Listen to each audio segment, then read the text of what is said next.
news that nobody, absolutely nobody, is prepared to hear. I certainly wasn't.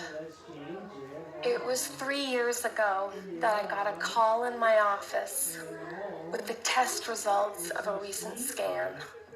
I was 35 and finally living the life I wanted.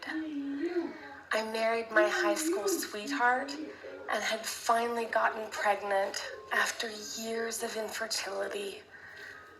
And then suddenly we had a Zach, a perfect 1-year-old boy / dinosaur, depending on his mood.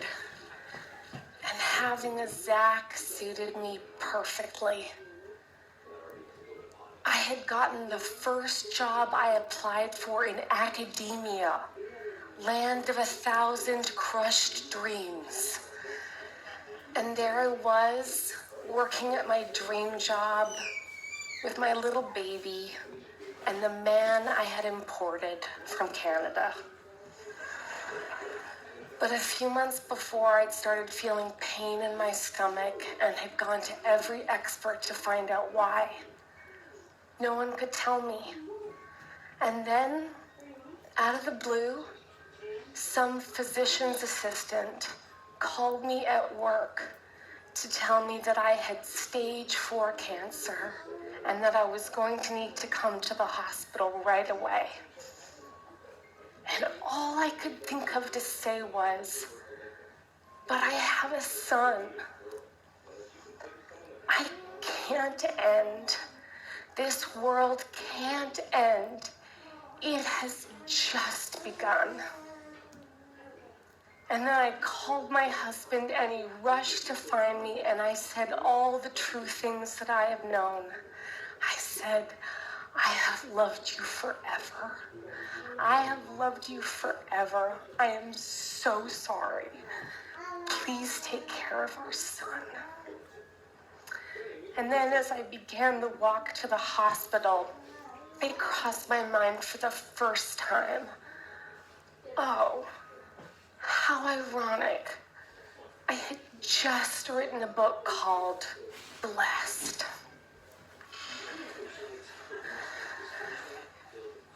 I'm a historian and an expert in the idea that good things happen to good people. I research a form of Christianity nicknamed the prosperity gospel for its very bold promise that God wants you to prosper. I never considered myself a follower of the prosperity gospel. I was simply an observer. The prosperity gospel believes that God wants to reward you if you have the right kind of faith. If you're good and faithful, God will give you health and wealth and boundless happiness. Life is like a boomerang. If you're good, good things will always come back to you. Think positively, speak positively. Nothing is impossible if you believe. I got interested in this very American theology when I was 18 or so, and by 25, I was traveling the country interviewing celebrities. I spent a decade talking to televangelists with spiritual guarantees for divine money.